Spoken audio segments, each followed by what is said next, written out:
Hey Aquarius, welcome back to Deku Tarot and welcome to your weekly tarot and astrology for June 28th through July 5th of 2020. It is the end of June.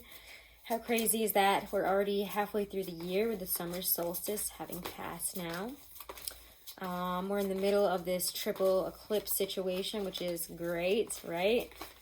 Let me know how that's been going for you guys. Thank you again for all of your support and for being very understanding with me taking some time off.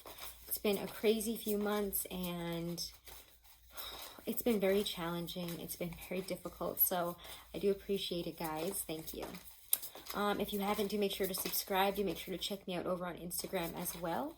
And if you want to get notified whenever I put up a video, you can hit that little wiggly bell in the corner, okay? So right now in terms of astrology, the sun is in Cancer. We have Mercury retrograding also in Cancer, yay.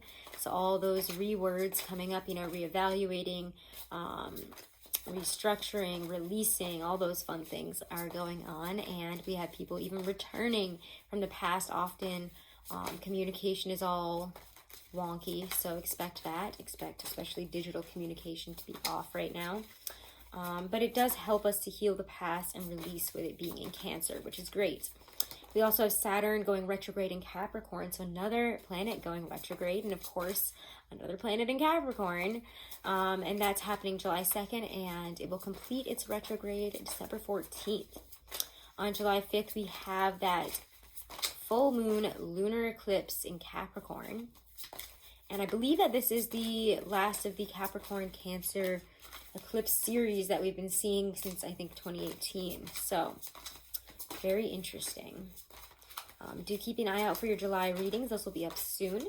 Right now we're using the Wildwood Tarot here to check out your week ahead. So Aquarius, Sun, Moon, Rising, and Venus, June 28th through July 5th of 2020.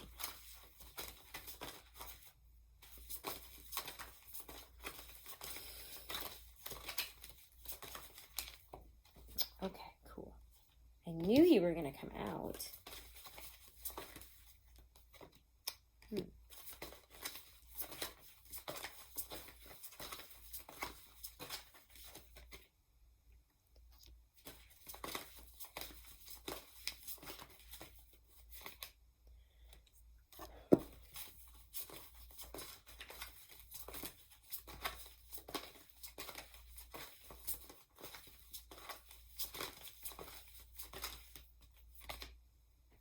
Wow. All right, so interesting. We'll have to pull some or actually, let me get one more. I'm feeling like one more, and then we'll pull clarifiers as we go if we need them.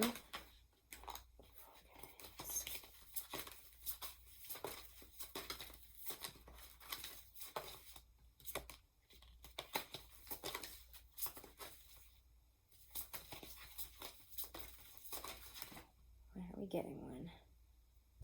Interesting.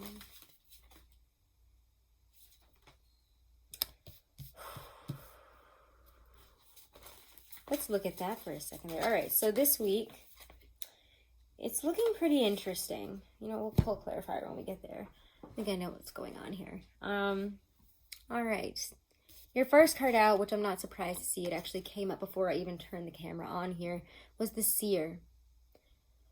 And she actually came out reversed when I first saw her, and I put her back in because I was like, we haven't even started yet. Relax. If you want to come out, you can come out when it's time. And then she came out upright.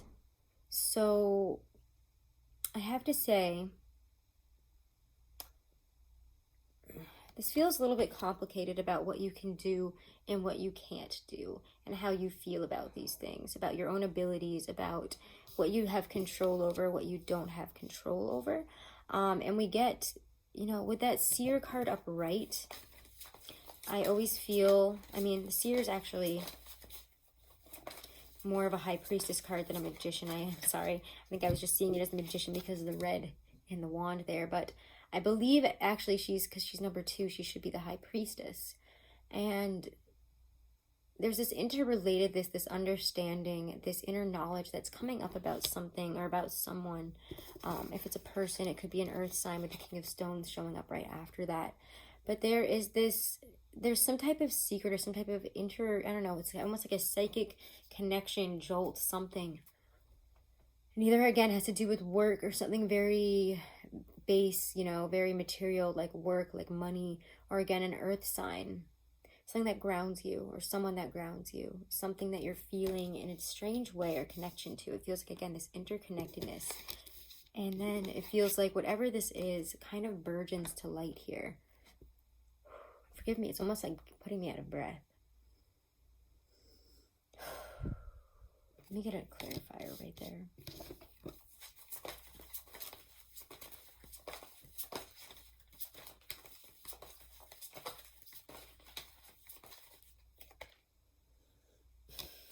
Yeah.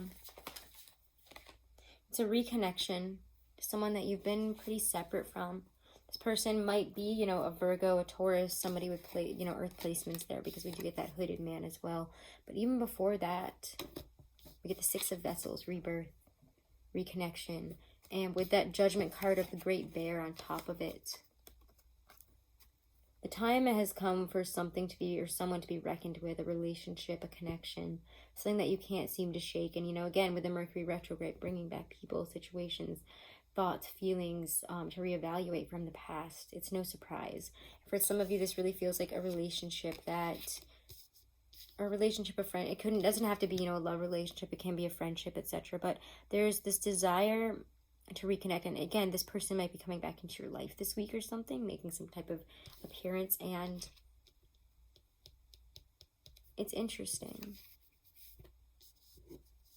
It's interesting. I'm not sure. Let me look at exactly, because it feels to me with the Eight of Stones, Eight of Cups coming up after that, there's a working and a moving on here, working on ourselves, you know, on our skills, on our ability to, you know, again, materially, like, build a relationship or build a situation.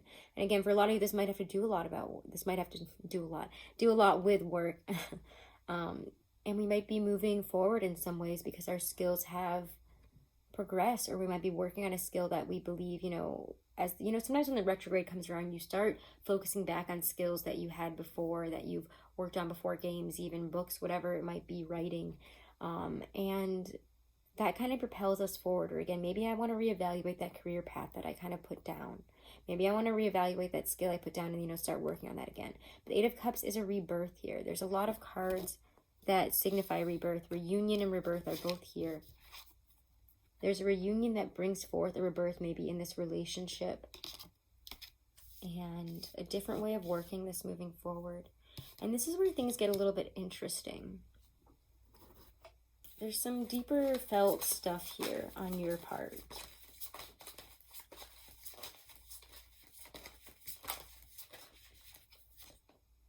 Yeah, that's what I thought.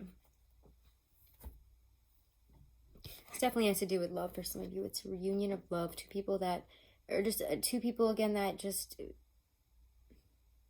feel they should be together. There's a reason for this rebirth of a relationship within a reunion. And I don't know if it's like so much that it's happening exactly now the way you want it to. It's not like all of a sudden we're back together, all this stuff. But there's a rebirth within you and your knowledge and your feelings about this. With this Justice card coming up here of balance. It's really, you know, we got these two wyverns, I believe.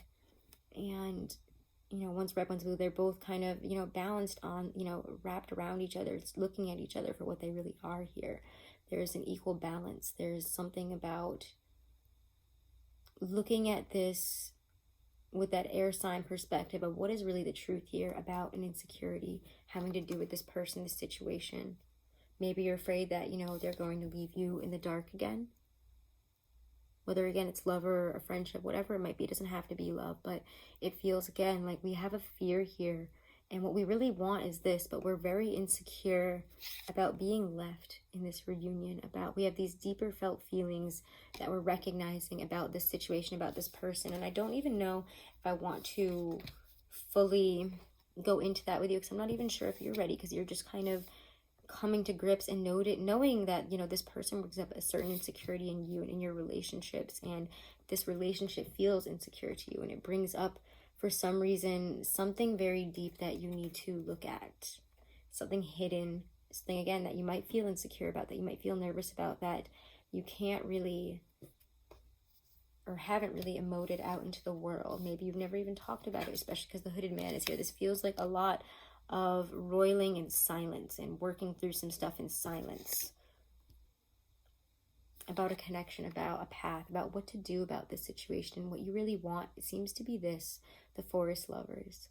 I think this is supposed to be Robin and I can't think of her name. Robin of the Wood, and I don't know if you know her name, please put it in the comments. I don't want to go look through that book and figure out what it is again right now, but it feels like deep down you have, I don't know why you feel so insecure about it, but what you really want is so beautiful and so pure and so nice, and what you fear and what you feel what you feel insecure about is them leaving or not being enough, or, you know, is this really a rebirth of this, or is this just something to move on from? What do I do? Two of Bows, decision. You have to feel your way through this decision. You have to really reckon with this situation, really reckon with your feelings involving this person, situation, whatever this might be, this reunion, this rebirth of something. But it's really beautiful. Actually, I'm going to leave it there. Because I don't know, again, if you can decide yet. I think that you have to still feel your way through this. Maybe we'll tackle this in the July monthly. Let's pull a Lindsay Andrews Oracle deck card here. Ooh, what's coming right up is... Oh, maybe not. Okay. Imagination. Exploring the wilderness of your own soul through contemplation brings you to the altar of your imagination. To have a circle of imagination in your being, walk with the untamed, wild, instinctual side of your nature all the time, knowing its power. Like a woman aware of her own pregnancy and yet moving through the round of daily tasks. You need not focus on the unborn life for its nature to continue to grow. Remember always that inspiration often comes after reflection, after the seed of creativity is planted. When you actually begin your creative work, the energy of the universe comes to you and imagination flows. Yeah, this isn't something you can force your way through. You got to work through it on your own speed and in your own way. All right, Aquarius, those are your messages. I hope you enjoyed them. Do make sure to share. Do make sure to subscribe if you enjoyed it. If you want to book a private reading, all that info is always right below this video in the description box. Hit that wiggly bell in the corner if you want to be notified whenever I go live or I post up a video. And if you want, you can go follow me over on Instagram at Deku Tarot. And if you want to get 30% off or more on, astrology, compatibility analysis, numerology charts, analysis, Truly Divine is an amazing site, and you can use my code DEKU30 as many times as you want. You can also share it with as many people as you want, and all that info is also in the description box below. Have a wonderful and blessed week, guys, and keep an eye out for those July monthlies. Namaste.